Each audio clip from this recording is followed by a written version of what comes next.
What is up, Money Sausages? Today, we are going to be talking about how to live completely for free. Now, obviously, sometimes that may sound a little too good to be true. Now, how exactly do you do that? Well, it's through this principle that's called house hacking. Now, if you've watched any of my previous videos or anything like that, you've probably heard me mention house hacking. Now, what does that entail and how does one actually go about doing that? Well, being in college or being a freshly post-graduated student, either from high school or college, gives you ample opportunity to actually pursue house hacking. Now, how does house hacking work?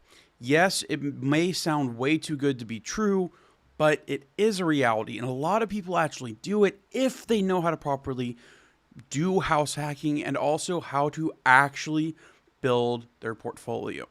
So, let's go ahead and dive into the basic principle of what house hacking is before we dive into what you can do to actually start house hacking. So the first thing to understand is house hacking is basically the principle is you buy a real estate property, or heck, you could even lease or rent a property, and then you either sublease or you rent out other rooms in the property or another side of the property to then cash flow and cover either your rent or your mortgage. So let's go ahead and dive into the idea of mortgage because that is way easier and there's a lot less litigation liability placed on you. So let's go ahead and talk about that. Now, as a first-time home buyer, you can actually put up to as low as 3% down payment on any property. Now, yes, you do have to pay mortgage insurance and you do have to kind of dance your way through getting those loans, and sometimes they can actually be a little harder, but if you have good enough credit, it's really easy to secure that loan. Now, obviously, if you haven't seen how to build a perfect credit score, go check out that video. But if you haven't, or you want me to make another live stream that I can go more in depth, I'll go ahead and do that in the future. So, basically, you go get your loan for 3%. You find a property that you can actually live in. And that's the one key point about the 3% down payment mortgage is you have to have it as your primary residence. So if you buy a duplex, you have to be living in the duplex. Or if you just buy a house and you're renting out the other rooms, you have to be using that as your permanent address. And you have to be living in at least one of the rooms. So the way this works is you go through, you find a property. Let's say let's talk about a big city. You live in Seattle, Washington, and you find a house for $500,000. Now, obviously, putting 3% down makes that a lot more achievable for someone freshly out of college or even someone in college. You then put that payment down. You then find people that would also want to rent out, and the beauty of this is because you're the one covering the mortgage, you can oftentimes offer lower rent rates than the vast majority of other places in that area.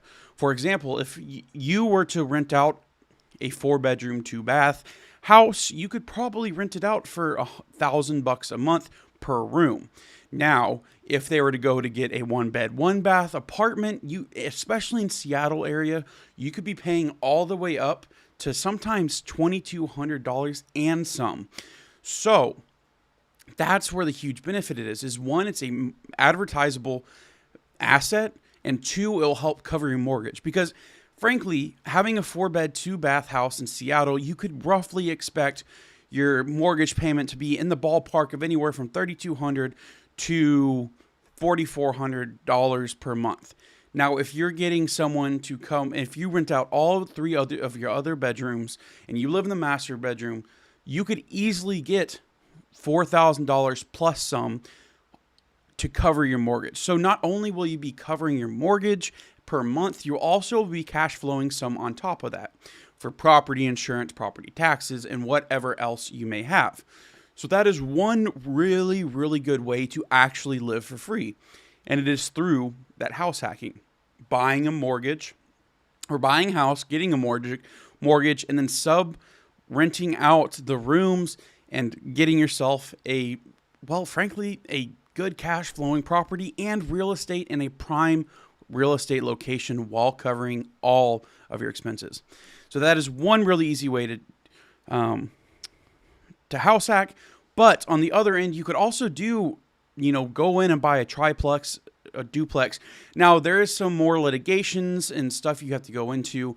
And obviously, I am not a professional, but you can easily go talk to a CPA and even a tax account or a tax lawyer and just go and talk to them and say, hey, look, I want to be able to live for free. I want a house hack. How can we figure out a way for me to figure out to buy a duplex, a triplex, or even a bigger multifamily house? Now, the way you can do that is, let's say you go and buy a duplex. Now, obviously, mortgage insurance is going to be a lot higher on a duplex than a single family house because you have multiple families living in that one roof. So let's just say we'll go away from the 20% down or the 3% down and just address it as a 20% down payment. And if you're getting confused, feel free to leave a comment down below, and that way I can clarify for what I'm talking about. So you go ahead, you find a duplex, you put 20% down. Your mortgage will be pretty decent with that 20% down. You won't have to worry about mortgage insurance. But the beauty of that is let's say your mortgage is for the duplex will be roughly $2,200, and most duplexes in some areas are usually around 2-bed, 1-bath, or some are even 3-bed, 2-bath.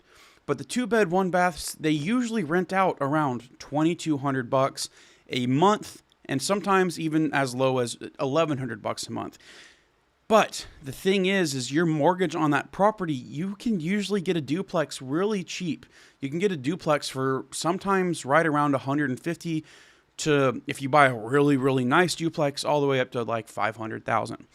But the great thing about that is if you buy one that's in the middle of the road, $250,000, your mortgage will be roughly around $2,000 to $4,000. And you can easily cover that by the other person living in the property next to you. So you can live in one side of the house, and if it's a 2-bedroom, you can even rent out the other bedroom to get even more cash flow and rent out the other side of the duplex. That way you're covering your mortgage, you're getting cash flow, and you can even profit on top of that. And so it's a great way to live. Now, yes, you do have to put that in investment, but it is a great way to start building your portfolio. Now, as I mentioned earlier, you can do stuff called subleasing, which honestly is is quite literally a legal nightmare, because depending on your renter's agreement, the landlord has complete control of whether you can actually, frankly, whether you can actually sublease or not, or if you can be the only person living in the residence. And so it really depends on what property you have, the landlord you have, the property management group that you're under. All of those things are all up for grabs and are completely dependent on the people that run the property. But let's say you're in an ideal situation. You can rent a nice 4-bed, 3-bath house for $3,200 a month. And you're getting that pretty easily, and you also can sublease. So your expenses is going to be $3,200 a month, including utilities, power, and all of the other stuff that you may have. Now, what you can do is you can then go around, and let's say you do live in Seattle. You go and say, okay, I have $3,200 a month in rent, which is roughly a mortgage. And that's why I often say, hey, don't go renting and subleasing. Go get a mortgage, because you can get more for your money, and also you have better opportunity for growth in your investment portfolio, especially since you'll actually be building equity on your mortgage. So that's why I don't recommend the renting idea. But let's say pinch comes to shove and it's you want to have some extra cash flow, or just frankly live for free without any liability on your end. That's what you do. You go find a property that you can sublease. You get a 4-bed, 3-bath, or some other assortment of that. Get a rent outcome. Figure out what your expenses are going to be. So for the example of the $3,200, you take that $3,200 and you have 3 other bedrooms that you can rent out. Then you go, okay, so I can rent out the other bedrooms for $1,300 in a really nice Seattle location, when on the other hand they would be paying roughly $1,800 to who knows how high in that same location for rent of a 1 bed, 1 bath. Therefore, not only, as I said earlier, you're going to be charging a cheaper price for the sublease, but they'll also get their bedroom and they will have a full kitchen and all the amenities that they may need. Therefore, if you do charge the $1,300, not only are you clearing money on top of your rent and covering your rent completely and not having to pay anything at all, you're also profiting every single month. Now, if I'm doing my quick math in my brain correctly, 1,300 times 3 is $3,900. And if you're only paying $3,200 in rent every single month, that means you're clearing $700 in completely passive income. Now, that's the power of house hacking. And that is how most people in their early college or even immediately post high school career can immediately get going on their financial success and financial independence journey.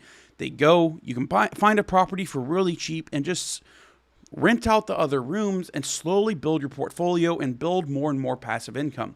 Now, eventually, once you get to a certain number, your passive income will hit such a number that you can continue to build and build and build and get more and more properties, and your wealth will exponentially explode or exponentially go up. Therefore, this is why house hacking is such a great tool. 1, you can get free housing. 2, you can get most of your living expenses covered completely just by house hacking. And 3, you can even build a massive portfolio slowly but surely, securely, and with the sound in mind and the security of knowing that, frankly, real estate doesn't come often and there's not going to be any more.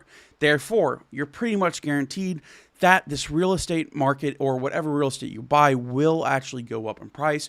So not only will you have a sound investment, but you also have income going into your pocket to be able to, 1, live your life, 2, also give you a backbone that allows for you, if stuff hits the fan, that you can have a continued income, and 3, you can help other people in your community by not just having them be thrown to the sharks and having to pay exorbitant rents.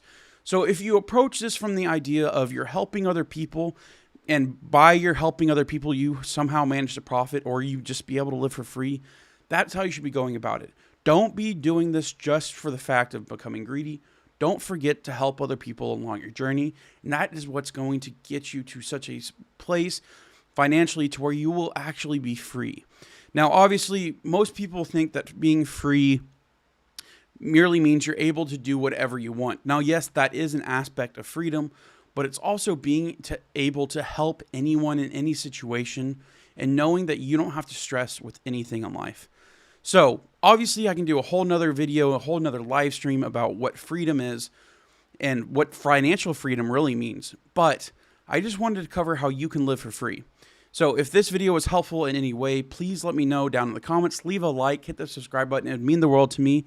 And you'd help more sausages, money sausages, see this amazing content and be able to learn how they can become financially independent and become financially stable in college and even post-grad. Now, with that being said, it is Money Sausage signing out.